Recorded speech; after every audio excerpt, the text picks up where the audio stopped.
Cristo ressuscitarão primeiro. Depois nós, os que ficamos vivos, seremos arrebatados juntamente com Ele nas nuvens, a encontrar o Senhor nos ares. E assim estaremos sempre com o Senhor.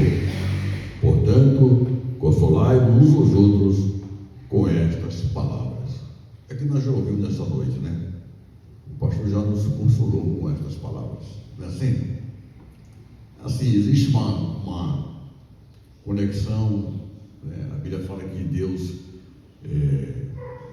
testifica com o nosso espírito, nós somos filhos de Deus. E assim, irmão, Deus trabalha em nossas vidas. Eu estava meditando sobre este assunto, né, que eu achei muito importante. É extenso, né, e eu preciso ouvir isso, né, essa mensagem tão importante. Mas eu achei interessante a gente falar um pouquinho sobre esse assunto. No capítulo 4, versículo 13, que Paulo diz assim: não quero, porém, irmãos, que sejais ignorantes acerca dos que já dormem. Algumas Bíblias, rodapé da Bíblia, tanto a Bíblia pentecostal, essa nossa, como também a Bíblia aplicação pessoal, e outras Bíblias que traz no rodapé da Bíblia, do comentarista da lição, né, da Bíblia. Ele escreveu, ele fala o seguinte, que os irmãos em Tessalônica, estes irmãos, eles tinham dificuldade para entender a respeito da ressurreição. Eles perguntaram a Paulo, tudo bem, nós seremos arrebatados, mas acerca dos que já dormem, o que acontecerá com eles? O que vai acontecer com esses irmãos, Paulo? E Paulo recebeu uma revelação de Deus. Isso não estava escrito em canto algum. Paulo recebeu uma revelação para ele e os ensinou, dizendo que a morte não seria o fim da vida aqui na terra. A morte para o cristão, ele é um começo para uma vida eterna em outra dimensão. E aqueles irmãos não tinham conhecimento acerca dos que já dormem. Tudo bem que eles tinham conhecimento de João, no capítulo 14, versículo 1, Jesus diz: não se turbe o vosso coração, crede em Deus, crede em mim. Na casa de meu pai há muitas moradas, né? Então ele falou que ele ia para lá e ia voltar.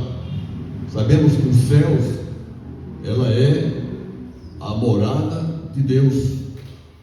Aonde Paulo diz em Efésios capítulo 2, Filipenses 2 e 19, que nós somos concidadãos dos céus na terra, que em breve, no arrebatamento, nós seremos trasladados para lá, para estarmos com o Senhor para sempre, como diz Paulo, consolando uns aos outros com esta palavra.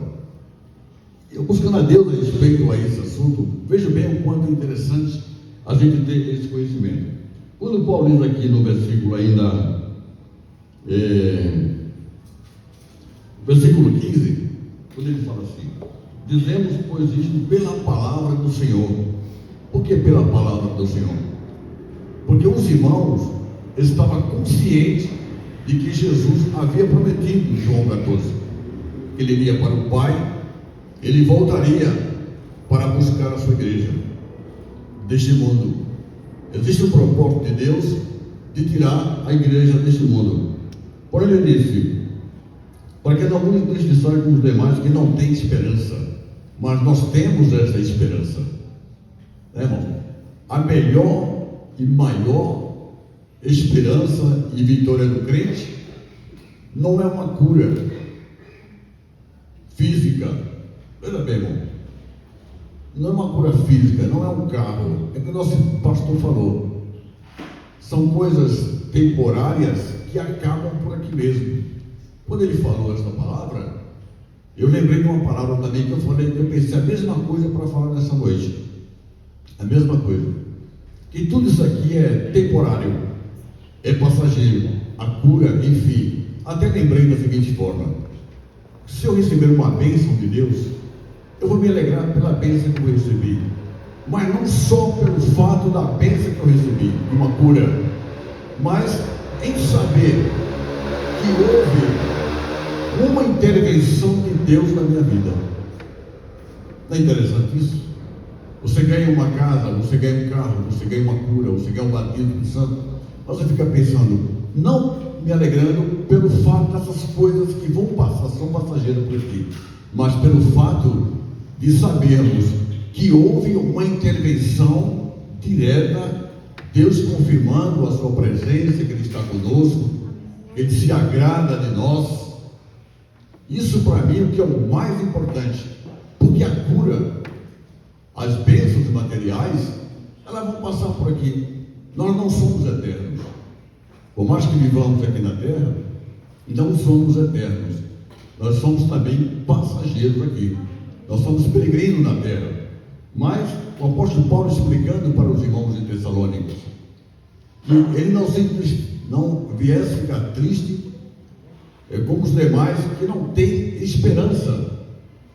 A preocupação deles, como isso iria acontecer? Aí Paulo diz lá na frente: porque se cremos que Jesus morreu e ressuscitou, assim também aos que Jesus dorme, Deus trará a trazer com Ele. Há dois eventos simultâneos neste arrebatamento. O primeiro evento seria o quê? A ressurreição dos que dormem em Jesus dos mortos. E o segundo é os que vão ficar vivos aqui na terra para serem arrebatados. São simultâneos. Primeiro um e segundo o outro. Mas esses dois simultâneos será num momento rápido, muito rápido. 15:53, fala que vai ser um momento, 23. Vai ser muito rápido o arrebatamento da igreja. Não haverá tempo suficiente para que possamos nos reconciliar com Deus para sempre. Não há momento para isso. Não haverá essa prerrogativa. Vai ser algo inesperado. Alguns comentaristas, ele diz que será rápido. É tirado com força da terra a igreja deste mundo. Essa é uma coisa muito rápida. Paulo disse que é no abrir, no momento de fechar de olhos, antes a última trombeta, porque a trombeta soará. E quando Jesus vier nas nuvens dos céus, a igreja ela vai ser atraída para o Senhor. Ela vai ser levada aqui. Paulo disse que assim como Deus ressuscitou a Jesus pelo Espírito Santo, o Espírito Santo fará esse trabalho de levar a igreja até a presença do Senhor lá nas nuvens dos céus. Essa é a nossa melhor e maior esperança que nós temos nessa ocasião. Então Deus diz, porque o mesmo Senhor descerá do céu com alarido. O próprio Jesus que prometeu isso. Ele virá buscar a sua igreja. É uma promessa. Obrigado. E esta promessa de Deus, irmão, ela é uma promessa infalível. Nós lemos Jeremias capítulo 1, versículo 12, versículo 11, ele diz: Jeremias, o que vês? Isso eu vejo uma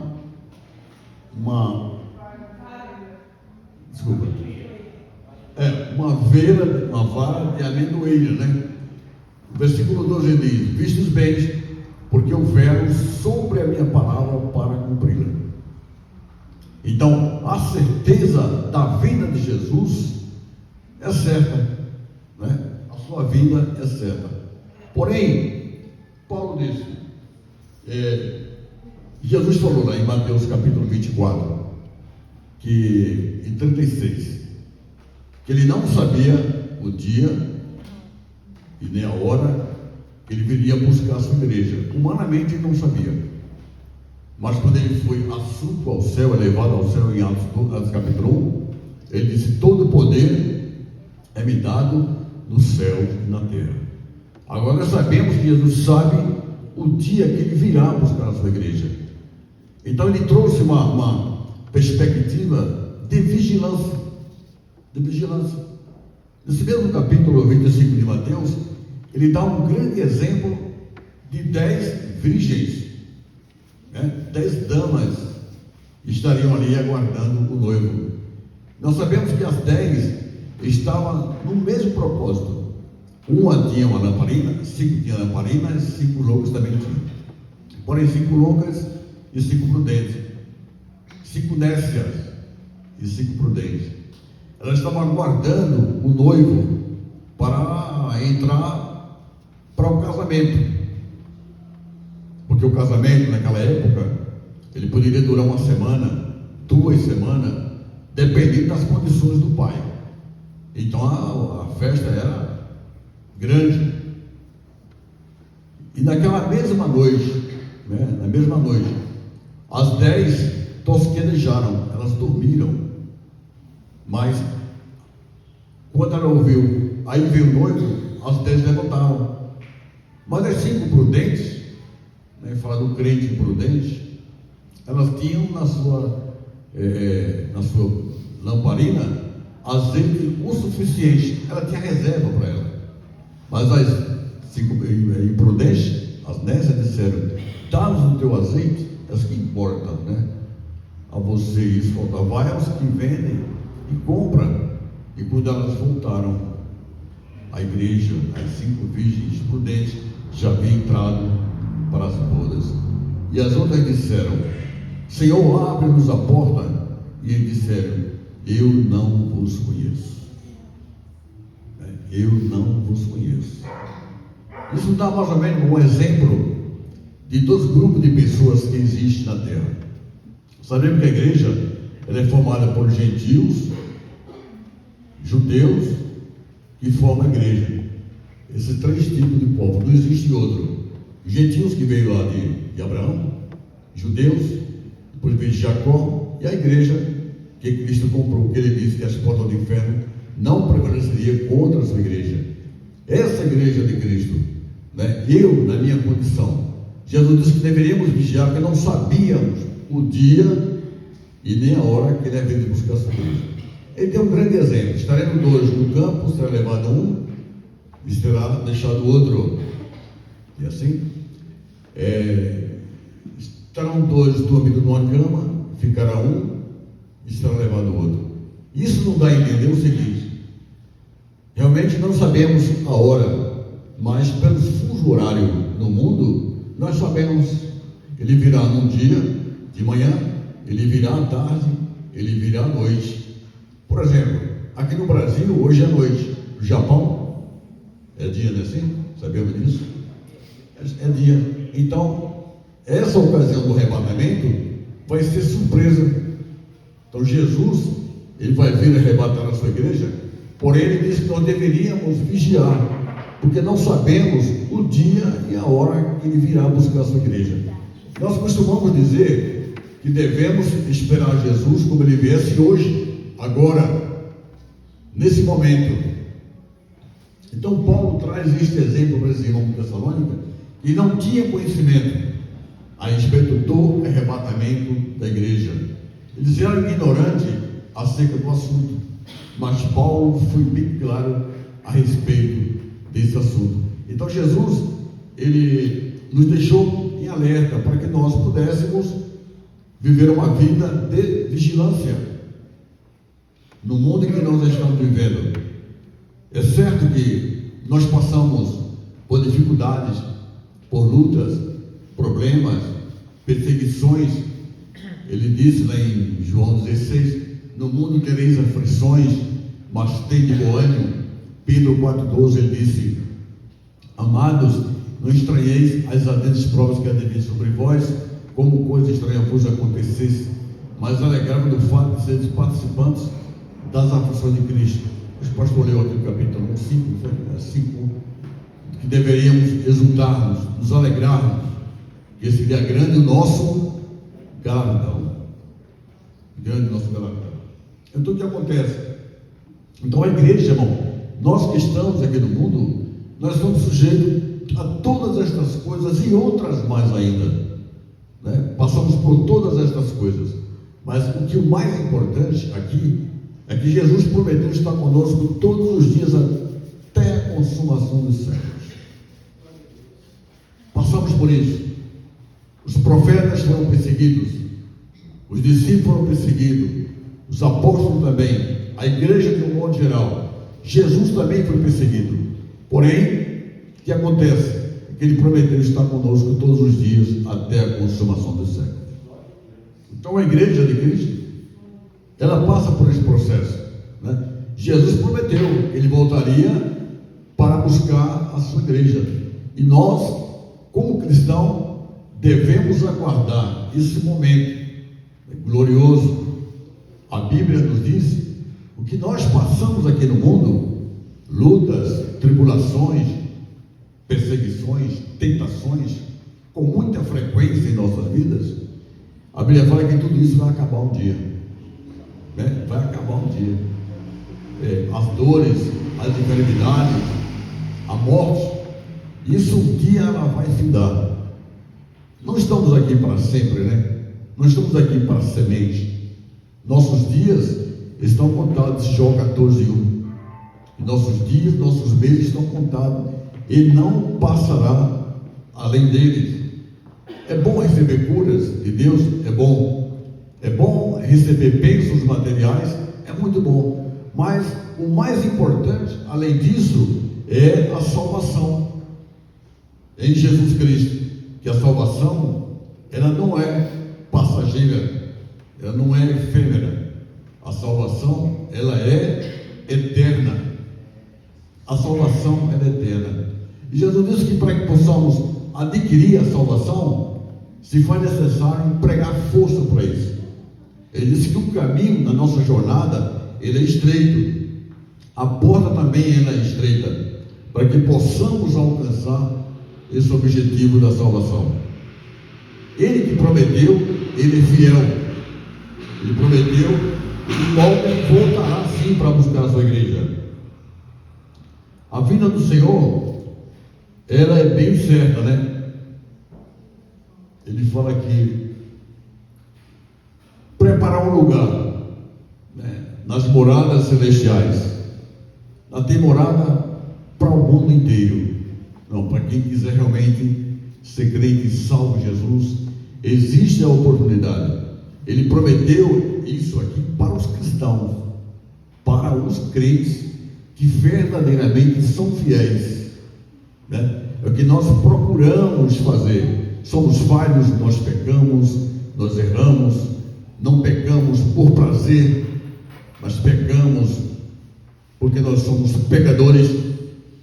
A própria Bíblia nos mostra que nós temos uma natureza pecaminosa, e Paulo diz aos Gálatas, capítulo 5, e essa natureza, ela não desvincula da nossa vida espiritual, ela está vinculada, porém, elas andam juntas. Mas Paulo diz aos Romanos, capítulo 8, agora, nenhuma condenação há para os que estão em Cristo Jesus, que não andam segundo a carne, mas segundo o Espírito, nos dizendo o seguinte, que é possível um cristão, dizendo estar em Cristo, ele não ser arrebatado no dia do Senhor, ou não se encontrar após a sua morte no céu, mas sim, aqueles que vivem Espírito, aquele que anda com sinceridade, aquele que tem um coração puro, aquele que está ligado no céu, que estão ligados na esperança que é a volta de Jesus. É o que nós esperamos todos os dias, irmão. Nós esperamos isso, aguardando essa bem-aventurança. Os que esperam no Senhor serão renovados, né? Os que esperam no Senhor têm esperança. E diz a Bíblia: quem espera no Senhor purifica-se a si mesmo, como ele é puro. E algumas outras características que poderíamos citar nessa noite, para falar a respeito da nossa vida com a vida do Senhor. Chama-se de reciprocidade, né? Reciprocidade. É dessa forma, né, irmão? É essa comunicação entre o cristão e Deus, né? Eu vou falar, esqueci. E, irmão, meditando nesses versículos, eu fiquei pensando, irmão, na minha vida, né, com Deus, qual é o propósito de Jesus? Buscar a sua igreja. Nós sabemos que este mundo vai passar por um processo muito difícil, né? Ele vai arrebatar a sua igreja para nos tirar da ira futura de Deus. Um dia Deus vai se irar com este mundo. Então, esse dia, Jeremias capítulo 30 fala que é chamado o dia da angústia sobre Jacó. Apocalipse 3 fala que é o dia da tentação que há de vir sobre a terra. Então, todo cristão que nasceu de novo, como diz lá em Nicodemos 3, 1 ao 7, tiveram um novo nascimento, e nesse período do novo nascimento ficamos firmes, como diz o Apocalipse, aquele que permanece firme, fiel até a morte, será salvo. Então, há salvação futura, mas neste momento, nós podemos dizer que nós somos salvos em Jesus e em esperança, porque Ele prometeu a salvação, e a salvação, ela vem através da pessoa de Jesus. Ele mesmo que prometeu que aqueles que fossem fiéis até a morte, receberiam o quê? O galardão, a coroa de vida eterna. Então, Jesus virá para quê? Para arrebatar o seu povo, tirar o seu povo deste mundo caos, né? Tirar o pessoal, o seu povo, da ilha futura, da grande tribulação e dos flagelos que acontecerão em Apocalipse. Nós já lemos isso muitas vezes, né? Então, a igreja de Cristo Jesus, Paulo tinha por esta obrigação de falar para os irmãos a respeito desse assunto. Ele fala assim, que isso aconteceria o seguinte: os que morreram em Cristo primeiro, ressuscitarão primeiro, os que morreram em Cristo primeiro, e nós que ficamos vivos seremos transformados. E essa transformação é do nosso corpo. Diz a Bíblia que esse corpo que é corruptível se transformará em incorruptibilidade. Nós seremos semelhante ao corpo de Jesus quando ressuscitou. Então, a Escritura, irmão, é clara a respeito desse assunto.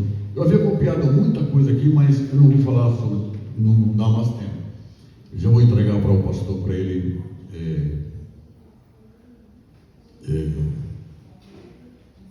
encerrar o trabalho. Então, um assunto muito importante também a respeito da vigilância é Mateus capítulo 24. Jesus disse que assim como foi nos dias de Noé, o povo comiam, bebiam, estavam em casamento, até no dia que Noé entrou na arca, e Deus mandou um dilúvio, e os que não entraram morreram todos na terra. Isso é um exemplo, irmão. Ele quis dizer isso para a gente, que estivéssemos preparados a todo momento, a todo instante, né, que os sinais hoje que antecedem a volta de Jesus, eles estão aí se cumprindo, eles estão se manifestando, e muitas vezes eu me encontro vacilando diante dessa situação, né? A nossa maior e melhor esperança é a volta de Jesus. Então eu agradeço a oportunidade em nome de Jesus.